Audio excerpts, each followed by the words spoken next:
जिस जगह पे गौशाला बनी है पहले वहाँ पे चमड़े का उपयोग हुआ करता था। भारत से महंगा दूध तो पाकिस्तान में बिक रहा है। जब गौ माता के लिए भंडारे की बात आती है तो गौ माता के लिए हम दोने में निकालते हैं, और आदमियों के लिए भंडारे की बात आती है उसकी व्यवस्था ट्रैक्टर ट्रॉली में की जाती है। मानव और मृदा और प्रकृति का पोषण करना है तो गौ माता से हमारे को दोस्ती करनी चाहिए, गौ माता की हमारे को सेवा करनी चाहिए। तो कोटा शहर में किसी प्रकार की कोई लाल बत्ती नहीं है। उसी शहर में 300 करोड़ रुपए का प्रोजेक्ट बना है। वहाँ पे जो घर बनाए गए हैं उस घर के साथ व्यवस्था ये किया गया है कि घर के बाहर आप 10 गौ माता रख सकते हैं, 10 गौ माता का पालन कर सकते हैं। आपके घर के बाहर गोबर का पिट का यार्ड बना हुआ है जहाँ पे गाड़ियाँ आएंगी, वह गाड़ियाँ आपसे किलो के भाव से गोबर परचेज करके लेके जाएंगी। आपके घर से दूध के उठाने वाले उचित मूल्य दे के दूध भी ले जाएंगे, गौमूत्र भी ले जाएंगे। किसान गौ माता की व्यवस्था नहीं करते। हमारी हाईवे अथॉरिटी वो प्रॉपर बैरिकेडिंग नहीं करती। हर टोल पे गौ माता के लिए भी एम्बुलेंस रखना चाहिए और जहां गौ माता कुपोषित होंगी वह लंपी जैसी बीमारियों से ग्रसित होती हैं। नमस्कार दोस्तों, आपका फिर से स्वागत है हमारे एक नए पॉडकास्ट में। आज हमारे बीच मौजूद हैं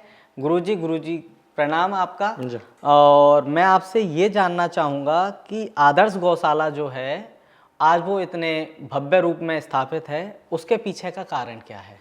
गौ माता की सेवा की प्रेरणा गुरुदेव से मिली और गुरुदेव का यहाँ पर जब गौशाला पे आगमन हुआ, गुरुदेव ने देखा कि व्यवस्थाएं अव्यवस्थित है और किसी कार्य के पास जब संतों का उसमें सहयोग मिल जाता है तो संतों के सहयोग से जनमानस भी उस सहयोग के लिए आगे आता है।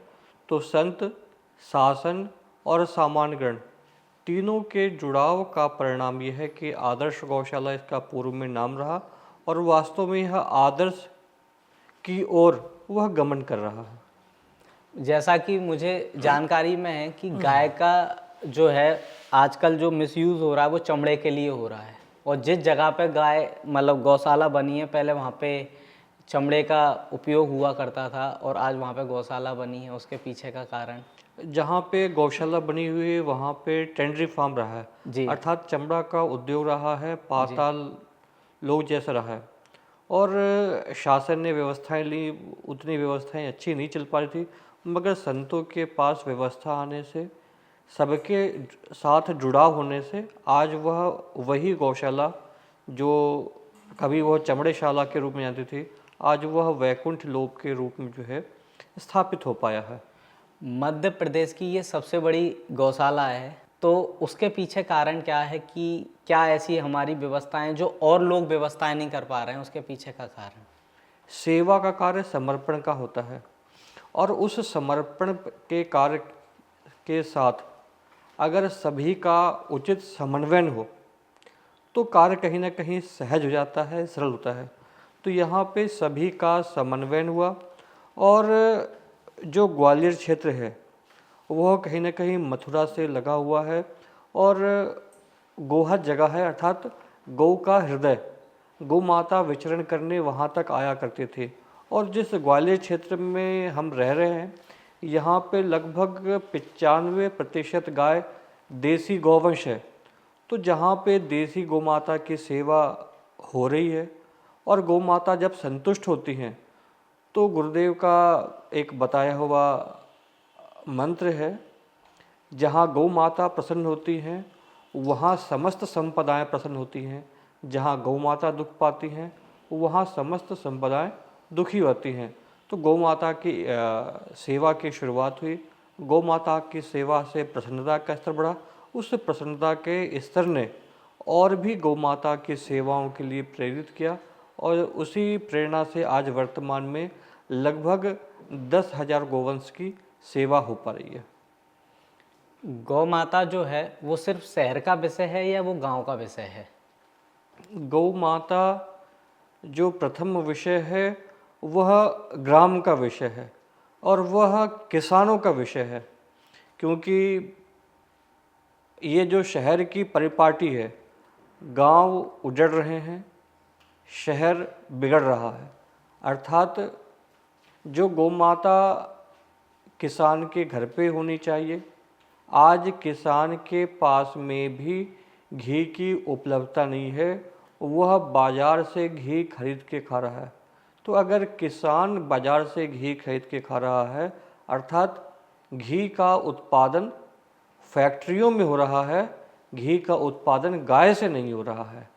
जब घी का उत्पादन, दूध का उत्पादन फैक्ट्रियों में होगा, गाय से नहीं होगा, तो गौ माता की रक्षा कैसे होगी? बहुत सारे विभाग बनाए गए हैं, FSSAI विभाग बनाया गया है, वह सीजन के अनुसार छापे मारते हैं। और वर्तमान परिवेश में देखा जाए तो यह सूचना तंत्र का इस समय चल रहा है, AI का समय है। इस AI के युग में भी जब हम भोजन ले रहे हैं तो हमारे पास में वह लेवल ऑफ अलर्टनेस नहीं है कि हम क्या खा रहे हैं और वह शुद्ध है या नहीं है, उसकी हम जांच करें। आज भारतवर्ष में 70% दूध नकली है, 85% पनीर नकली है। तो जब हम बफर्स में जाते हैं, कैफ़े में जाते हैं, रेस्टोरेंट में जाते हैं, तो हम 10 में से भी अगर हमने एक बार उसकी गुणवत्ता को जांच किया तो कहीं ना कहीं वह व्यक्ति भयभीत होगा और शुद्ध सामान रखने के लिए वह प्रेरित होगा। जब शुद्ध सामान रखेगा तो गौ माता को पालने वाले किसान को भी उसका उचित मूल्य मिल पाएगा। जहाँ तक मेरे को जानकारी है, सबसे सस्ता दूध भारत में ही है। हमारे से भी भारत से महंगा दूध तो पाकिस्तान में बिक रहा है। तो कहीं ना कहीं जब गौ माता की शुद्ध दूध सब तक उपलब्ध होगा तो गौ माता के लिए, उसके लिए व्यक्ति विशेष को पालने के लिए भी वह प्रेरित होगा। जैसा कि मैं देखता हूँ कि परंपरा में है ना, गाय को माता कहा जाता है, पर ये जीवन में उतारा क्यों नहीं गया है? ये ऐसा ही है कि मंदिरों की संख्या बहुत है जी। और कुछ ही मंदिरों में भीड़ लगता है, कुछ मंदिर में सन्नाटा रहता है। जी। अर्थात मंदिर तो सब जगह बना हुआ है, हमारी मान्यताओं में कहीं ना कहीं वह हमने किसी को अधिक वैल्यू दिया हुआ है, किसी मंदिर को किसी को कम दिया हुआ है।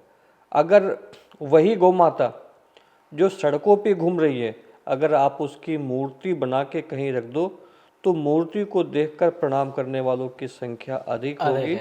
और गौ माता पन्नी खा रही है तो उसके मुख से पन्नी निकालने वालों की संख्या में कम होगी। इसका मतलब ये है कि जो हमारी स्पिरिचुअल प्रैक्टिस है और स्पिरिचुअल प्रैक्टिस के साथ में जो हमारी सोशल प्रैक्टिस है उसमें डिफरेंशिएशन है। तो उस के जो पूजन और पूजन के साथ उस व्यवहार को उतारना, उसमें कहीं ना कहीं वह बड़ा भेद है। उस भेद के कारण, उस खाई के कारण गौ माता पूज्य तो कहते हैं, गौ माता की जयकारा भी लगाते हैं, मगर गौ माता की सेवा के प्रति जो हमारे द्वारा कदम उठाए जाने चाहिए, जितने लोग जयकारा लगा रहे हैं उसमें से संभवतः दशांश लोग ही कार्य कर पाते हैं, अन्य लोग कार्य नहीं कर पाते हैं। तो सबसे बड़ा जो कारण अगर बोला जाए दुर्दशा का गौ माता की, वो कहीं ना कहीं हम खुद ही हैं, मतलब कुछ लोगों के बोला जाए तो उसमें कह सकते हैं कि जो जयकारा लगाने वाला है वह प्रथम दोषी है। प्रथम दोषी है। मैं आपसे ये जानना चाहूँगा कि आज की जो युवा पीढ़ी है, जिसको हम जेन जी बोलते हैं, वो परंपरागत रूप से कैसे है ना जुड़े इस मिशन से, कि जिससे है ना गौ माता की जो स्थिति है, जो दुर्दशा है, वो सही हो सके और उसको वो अपने जीवन में उतार सके। जेन जी को सबसे पहले समझना पड़ेगा कि हमारी रिक्वायरमेंट क्या है। हमारी रिक्वायरमेंट क्या पीस है, और जो हमारी रिक्वायरमेंट रील है, उस रील और रियल को भी समझना पड़ेगा। गौ माता मानव को भी पोषित करती हैं और गौ माता मृदा को भी पोषित करती हैं। तो मानव को अगर शुद्ध दूध चाहिए, मानव को अगर हेल्दी फूड चाहिए, अर्थात ऑर्गेनिक फूड चाहिए, तो गौ माता की सेवा आवश्यक है।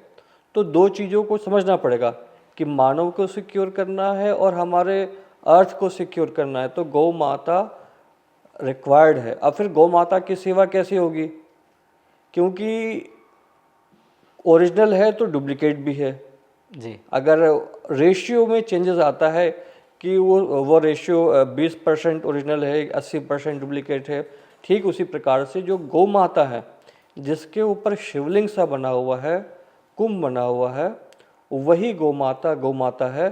बाकी जिस गौ माता का फ्लैट है अर्थात क्रॉस ब्रीड है, वह गौ माता नहीं है, वह गौ जैसी है। तो मार्केट में ऐसा भी है, ऐसी चीज़ें आ रही हैं। तो कहते हैं जिसके ऊपर भगवान शिवलिंग की कृपा है, शिवलिंग बना हुआ है, वह देसी गौ माता है। वैसी गौ माता का हम दूध पिएंगे तो वह हमारे स्वास्थ्य के लिए भी अच्छा होगा और समाज के लिए भी अच्छा होगा। ठीक जो जर्सी हैं वह जर्सियों को कहीं ना कहीं हमारे को बहिष्कार करना पड़ेगा। इसी को कहते हैं जो देसी गौमाता का दूध है वह A2 मिल्क है और जो देसी गौमाता का दूध नहीं है वह A1 मिल्क है। तो जनरली समझे कि या हम जो दूध पी रहे हैं वह A2 मिल्क है। ठीक, जब हम भोजन कर रहे हैं तो हमारा जो फूड है वह ऑर्गेनिक है या इनऑर्गेनिक है। अगर ऑर्गेनिक है अर्थात वह देसी गौमाता के गोबर से पोषित है और धरती माता से पोषित होकर वह अन्न का उपार्जन हुआ है, तो वह हमारे स्वास्थ्य के लिए लाभदायक है। तीसरा विषय, जो जेंजीज 8 बर्थडे अपना कार के बोनट पे केक रख के सेलिब्रेट कर रहे हैं, पब्स में जा रहे हैं, वो बच्चे जो हैं वह कम से कम उस दिवस जो है वह मंदिर में जाएं, संतों के पास जाएं, गौशाला पे जाएं, वह गौशाला में पहुंच के गौ माता की सेवा करें, गौ माता को भोग लगाएं। और जो गेट टुगेदर का प्रोग्राम करना चाहते हैं वह गेट टुगेदर का प्रोग्राम वहाँ भी कर सकते हैं, क्योंकि अगर हमारा जन्म हुआ है तो आसपास का वातावरण जो है वह प्रसन्नता में होना चाहिए। और मंदिर का स्थान, संतों का स्थान, गौ माता का गौशाला का स्थान, वह लेवल ऑफ हैप्पीनेस इंडेक्स वहाँ पे मैक्सिमाइज होगा। तो अच्छे माहौल में अगर हम कोई कार्यक्रम करते हैं तो वह प्रसन्नता है हमारे को भी मिलेगी और जो हमारे साथ मित्रगण हैं उनको भी मिलेगी। क्योंकि वर्तमान समय में जो पोल्यूशन है वह पोल्यूशन मात्र इन्वायरमेंट का भी नहीं है, वह मेंटल पोल्यूशन भी है। तो उस स्थान पे पहुँच के मेंटल पोल्यूशन भी हमारा कम होगा। मैं ये जानना चाहूँगा, जो गाय खुले में घूम रही हैं और किसानों की फसलों को नुकसान पहुंचा रही हैं, उसका समाधान क्या है? उसका समाधान जन जागरण और शासन की ओर से कठोर में प्रबंधन। हम पितरों को पूजन करते हैं और पितृ को पूजने वाला ही प्रकृति का नाश की ओर जब गमन करता है, वह खेतों में खेती करने के बाद में जो गौमाता का आहार है उन फसलों को वह आग लगा देता है थोड़े से स्वार्थ के लिए। अगर उसी को वह संचित कर लेगा तो गौमाता के ऊपर जो वह खर्च आ रहा है उस खर्च को भी कम किया सकता है। आज जो हमारी ग्रेजिंग लैंड है उस ग्रेजिंग लैंड का इंक्रोचमेंट दिन पे दिन होता जा रहा है। जो हमारे फॉरेस्ट के लैंड है आज वहाँ भी चारे का कमी आता जा रहा है। तो पहले गौ माता की जो सेवा थी वह ज़ीरो बजट फार्मिंग था, आज गौ माता की सेवा जो है वह बजट युक्त फार्मिंग हो गया है।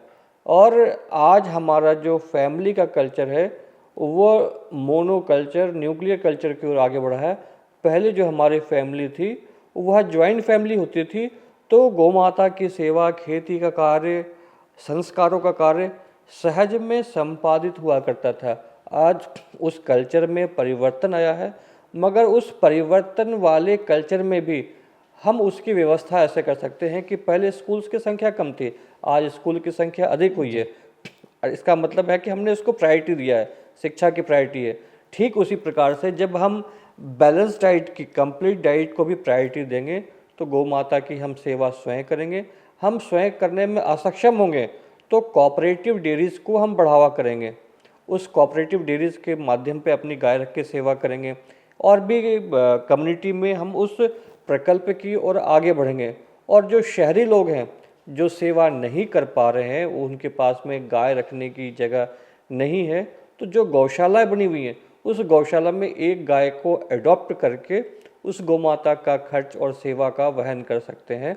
तो इस प्रकार से जो सड़कों पे गौमाता घूम रही हैं उनका प्रबंधन भी होगा, और शासन जो बहुत सारे सब्सिडीज़ दे रही हैं फार्मर्स को, तो उन फार्मर के सब्सिडीज़ को अगर आपके पास में गौ माता है तो ही उस सब्सिडी के आप अधिकारी होंगे। इस प्रकार की पॉलिसीज़ हमारे को लाना पड़ेगा।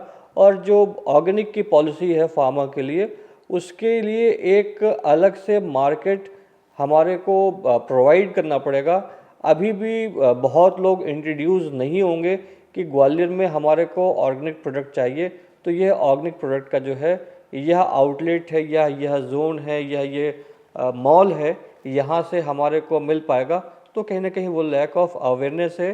तो जब हम गौ माता की सेवा के लिए मध्य प्रदेश शासन और भी शासन 40 रुपये का बजट खर्च कर रही है गौ माता की सेवा के लिए, तो अगर 5 रुपये का बजट गौ माता की सेवा के लिए अवेयरनेस के लिए खर्च किया जाए तो वो और भी फ्रूटफुल होगा, जिससे गौ माता की सेवा के लिए लोग जागरूक भी होंगे, किसानों को जैविक प्रकल्प की ओर बढ़ावा भी मिलेगा, और जो वर्तमान समय है एनर्जी क्राइसिस है, उस एनर्जी क्राइसिस से बायोगैस से, बायो सीएनजी से किसान भी लाभान्वित होगा। बाहर की आतंकवादी संगठन नहीं आ रही हैं कि जो गौ माता के लिए खाने पीने का सामान डालकर पन्नी हम कूड़े घर पे डालते हैं। हम सनातनी हैं, हम वहाँ से गुजरते हैं, हम देखते हैं कि यह कार्य किसी और कॉरपोरेट कंपनी ने नहीं किया है, IS संगठन ने नहीं किया है, यह कार्य हमारे ही परिवार के द्वारा किया गया है कि घर का जो बचा हुआ खाना हो उस पॉलिथीन में डाला और गांठ लगाकर उसको बॉम्ब की तरह फेंकते हैं। जब हम एक गाय को ऑपरेशन करते हैं तो उसमें से 40 किलो 50 किलो पन्नी निकलता है, और ये बाहर के लोग नहीं हैं, ये वही लोग हैं जो गौ माता के लिए जयकारा लगाते हैं। मैं आपसे ये जानना चाहूँगा, क्या गौ पूजन को त्योहारों तक सीमित रहने के बजाय दैनिक जिम्मेदारी का रूप देना संभव है? बिल्कुल है। हमारे 16 संस्कार हैं जी, और हर संस्कार में कहीं ना कहीं प्रत्यक्ष या अप्रत्यक्ष रूप से गौ माता की उपयोगिता है।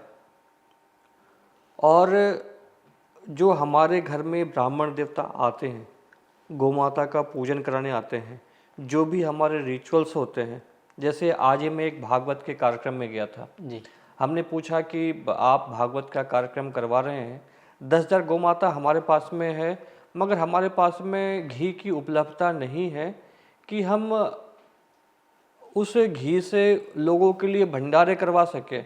इतना शुद्ध हम घी कर पाएंगे कि दीप जलाना, थोड़ा यज्ञ करना, यह सब कार्य किया जा सकता है।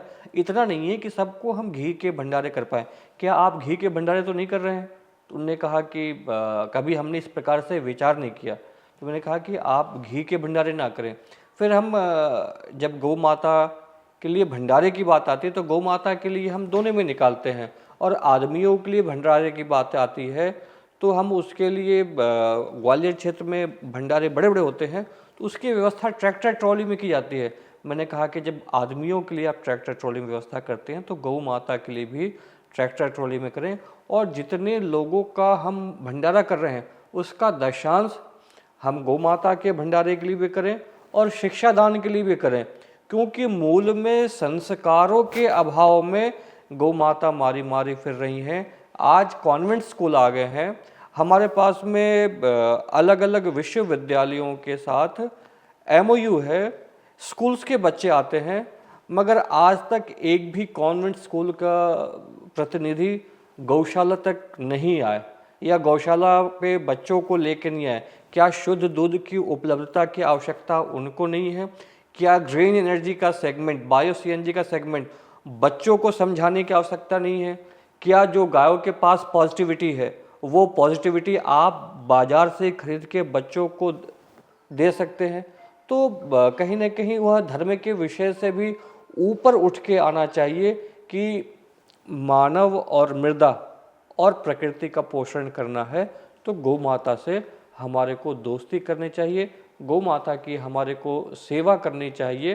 तो वह जब चीज़ शिक्षा तंत्र के साथ में भी जोड़ा जाएगा, रिचुअल्स के साथ में भी जोड़ा जाएगा और सोसाइटी के भी साथ जुड़ा जाएगा कि जब आप अपना कोई कार्यक्रम करते हैं, आप वेडिंग कर रहे हैं तो संभवतः जो भारतवर्ष है सबसे महंगी वेडिंग्स के लिए जाना जाता है। गौशाला पे इसी वर्ष जब कार्यक्रम किया गया था डेस्टिनेशन वेडिंग और वैदिक डेस्टिनेशन वेडिंग विवाह दिन का 7 ट्रॉलियों में अलग अलग प्रकार के जो है सब्जियां गायों के लिए थी। तो यह एक लोगों के लिए अविस्मरणीय पल था, लोगों ने इससे सीखा भी।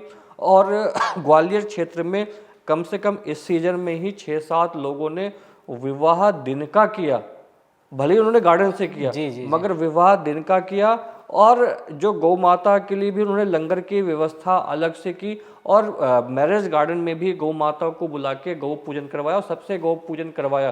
तो इस प्रकार के छोटे छोटे प्रयास जो है सोसाइटी में स्प्रेड होने चाहिए। और जो भी इन्फ्लुएंसर्स हैं यह उनकी भी रिस्पॉन्सिबिलिटी है कि अगर वो कैफ़े में जा रहे हैं और कॉफ़ी पी रहे हैं, हाँ, तो उस कैफ़े और कॉफ़ी में जो बिना दूध का वो कॉफ़ी और कैफ़े नहीं चल सकता है। और उसके लिए जो आप बड़े बड़े ब्रांड बने हुए हैं, आप अच्छा खासा पैसा वसूल कर रहे हैं, तो आप वह भी बोल सकते हैं कि ये जो हमारा दूध है यह शुद्ध है, देसी गौ माता का है और आप कॉफ़ी पी रहे हैं, तो वो भी प्रमोट कर सकते हैं। समझ रहा हूँ कि मतलब जो इन्फ्लुएंसर्स हैं वो भी अगर है ना गौशाला में आके विजिट करते हैं, वहाँ पे आके वहाँ की वीडियोस वगैरह बनाते हैं और वो अपने सोशल साइट पे डालते हैं, करते हैं।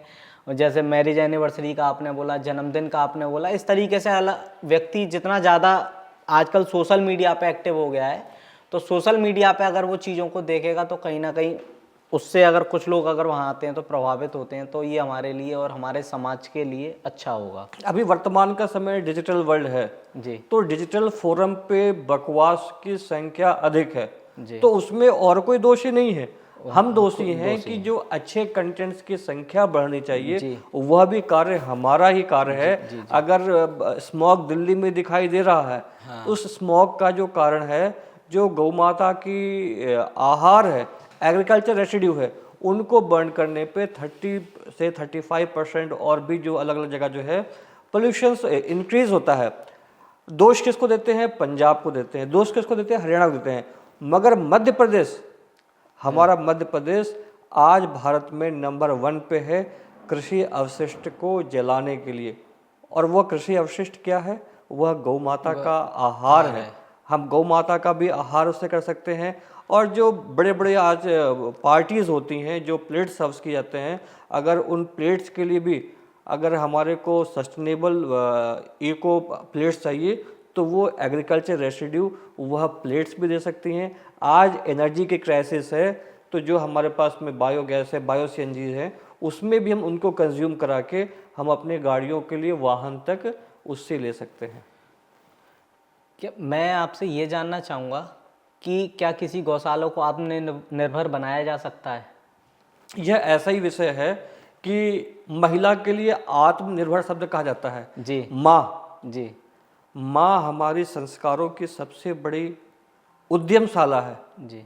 तो ठीक वैसे ही है जो गौ माता है वह स्वयं आत्मनिर्भर है, मगर यह आपकी आक्रमणता है कि आप उसके वैल्यू को कितना इन्हांस कर पा रहे हैं। गोबर सड़क पे पड़ा हुआ है जी। अगर उसी सड़क पे पड़े हुए गोबर को आपने टिकिया बना ली और टिकिया बना के आप उसको डिश वॉश के लिए भी यूज़ कर सकते हैं, उसकी वैल्यू को इन्हांस करके आपको 90 रुपये किलो के हिसाब से सीएनजी भी बिक रहा है। अगर आप उसी की गौ माता की भस्म को आप वाटर में डालते हैं तो वो वाटर अल्कलाइन हो जाता है। अच्छा जी। वर्तमान में सरकारी नीतियों में ऐसी कौन सी कमी है जिसके कारण जो आवारा गाय हैं उनकी समस्या बढ़ती जा रही है? गाय आवारा नहीं है, मनुष्य आवारा है। और उस आवारा मनुष्य ने गौ माता को निराश्रित किया हुआ है। गौ माता की जो भूमि है, ग्रेजिंग लैंड है, गोचरण की भूमि है, गौचारागाह है, विदेशों में इसको पंपास कहा जाता है, उसका लैंड एलोकेटेड है। आज हमारे को उद्योग लगाना है, कहीं से कोई सड़क निकल रही है, गांव में ज़मीन है, उसको किसने इंक्रोच किया हुआ है? हमने इंक्रोच किया है, हमारी सोसाइटी के लोगों ने इंक्रोच किया हुआ है, शासन ने इंक्रोच किया हुआ है। तो जितनी भी आज कम से कम वर्तमान में जो भी भूमि बची है जी। उसके लिए हम पॉलिसी बनाएं कि जो चली गई सो चली गई, वर्तमान में भी जो ग्रेजिंग लैंड बचा हुआ है उसको हम कंजर्व करेंगे और उसकी जो उसकी लैंड पे जो प्रोडक्शन हो रहा है उसके भूमि का ऑप्शन करके हम वो स्टेट लेवल पे, डिस्ट्रिक्ट लेवल पे एक बजट बना के कि गौ माता का धन गौ माता पे ही खर्च होगा। तो गौ माता तो स्वयं स्वावलंबी है, वह आपको भी स्वावलंबी कर देगी, कई उद्योग चला सकती है। मूल में उसकी उपयोगिता और उसकी भूमि की उपयोगिता उचित होनी चाहिए।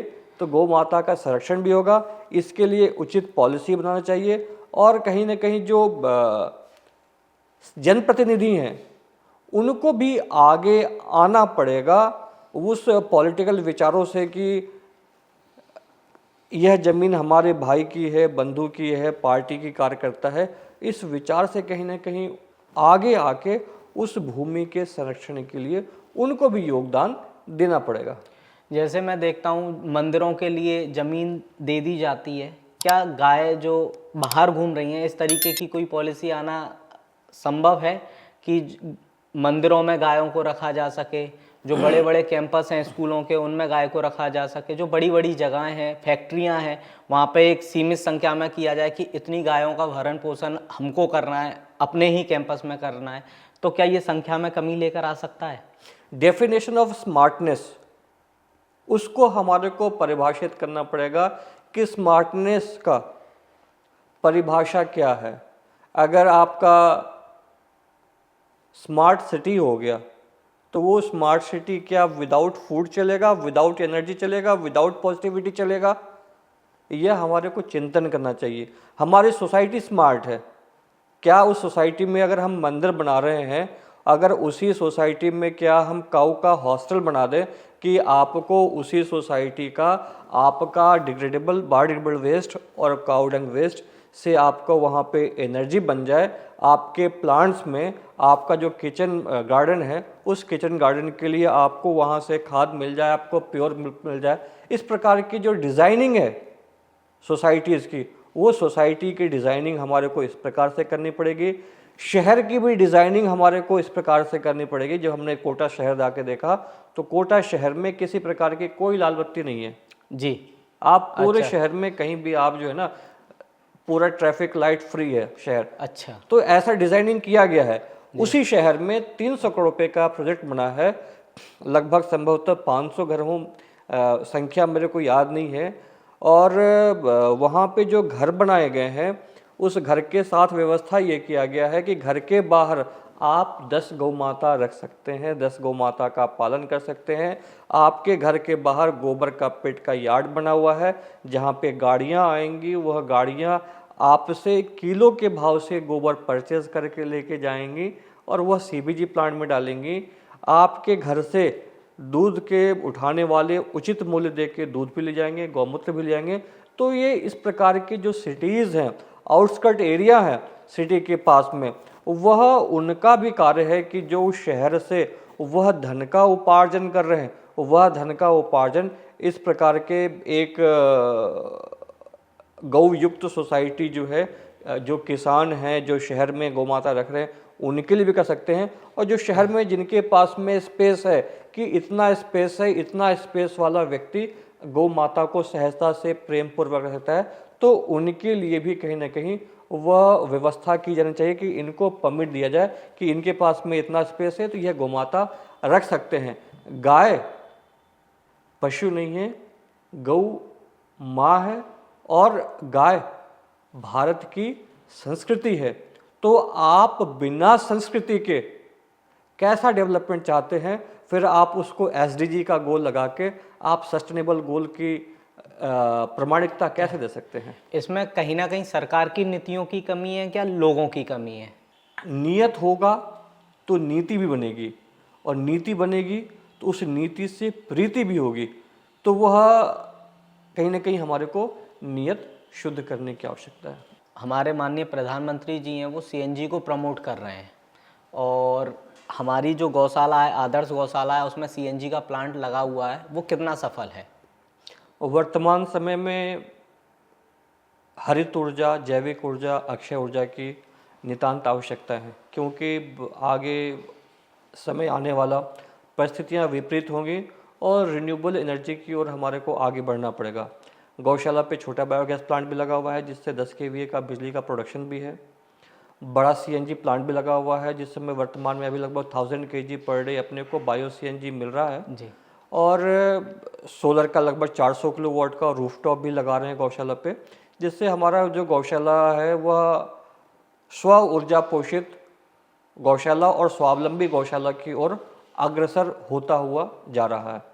और जो यह प्लांट लगा हुआ है, यह प्लांट कह सकते हैं वर्तमान में लगभग 65-70% कैपेसिटी में काम कर रहा है।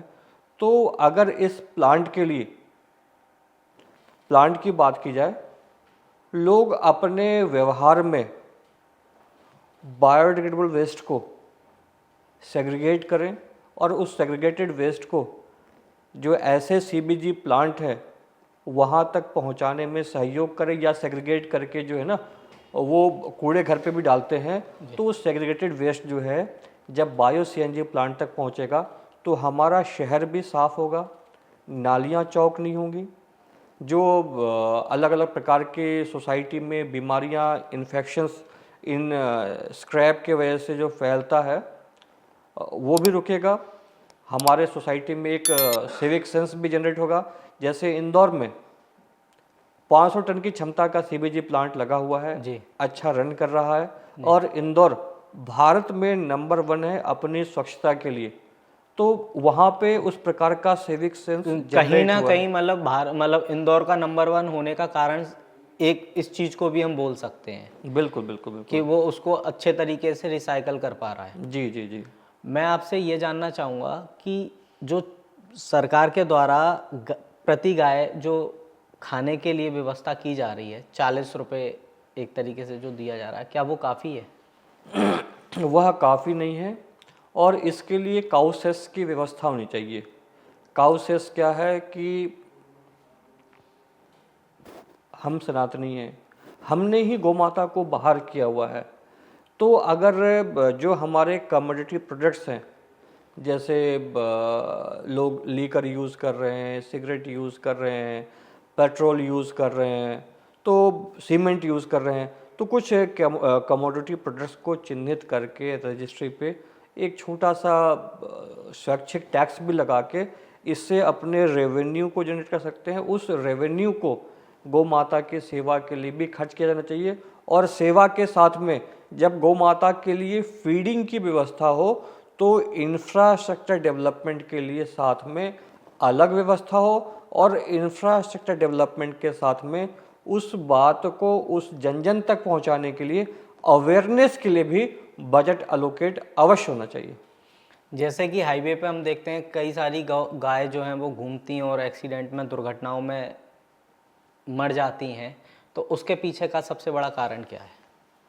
उसके पीछे का कारण यही है, किसान गोमाता की व्यवस्था नहीं करते हैं।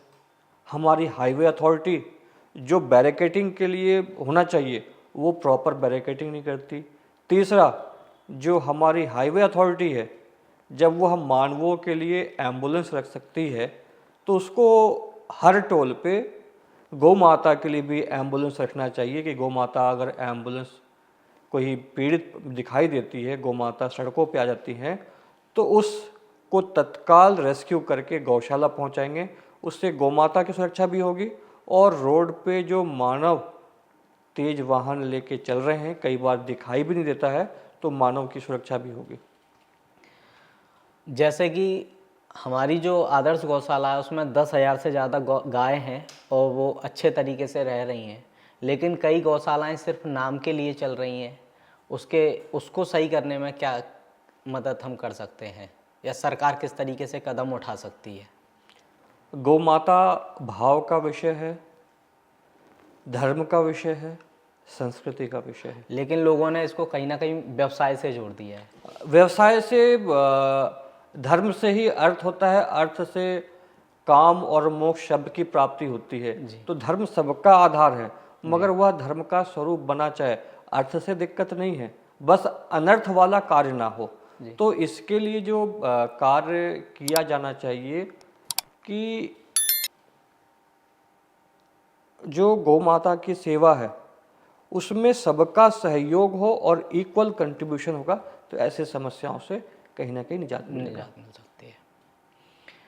जैसे कि मैं देख रहा हूँ इस समय जिस तरीके से कोरोना जैसी महामारी आई थी, इसी तरीके से गौ माता के लिए लंपी जैसी एक महामारी आई है, इसका क्या उपाय है और इससे किस तरीके से बचाव किया जा सकता है? कोरोना बीमारी आई, लंपी आई, और कहा जा सकता है कि परसेंटाइल ऊपर नीचे होता है। बीच बीच में भी ऐसी बातें आती रहती हैं कि कोरोना दोबारा आ रहा है, कुछ ऐसे सिम्टम्स मिले हैं। वैसे ही जैसा गाय के लिए बीमारी है लंपी, तो मानवों के लिए कोरोना रहा, गाय के लिए लंपी। जहाँ हमारा इम्यून सिस्टम वीक होगा वहीं पे आदमी कोरोना जैसी बीमारियों से भी ग्रसित होता है, और जहाँ गौ माता कुपोषित होंगी वह लंपी जैसी बीमारियों से ग्रसित होती हैं। मगर इसके लिए किया क्या जा सकता है? इसके लिए ये किया जा सकता है कि अभी ठंड का समय आ रहा है जी। कई लोग शहर में ऐसे भी हैं कि वह गौ माता की दवाई फ्री ऑफ कॉस्ट भी उपलब्ध करा रहे हैं। निर्माण IAS कोचिंग वाले हैं, वो फ्री ऑफ कॉस्ट दवाइयाँ उपलब्ध करवा रहे हैं।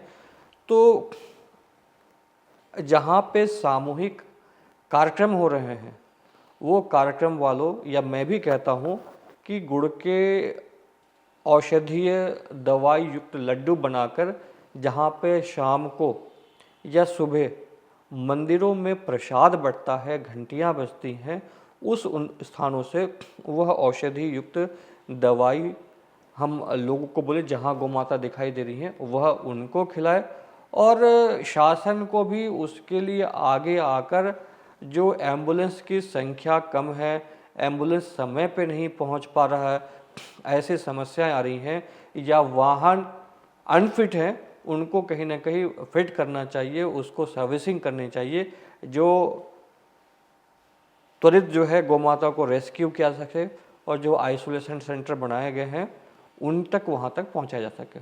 आज हमने गुरुजी से बात की गौ माता के विषय पर, बहुत सारी जानकारियां हम लोगों ने इकट्ठी की, और इस पॉडकास्ट के माध्यम से ये जानकारी जो है आप लोगों तक पहुंचेगी।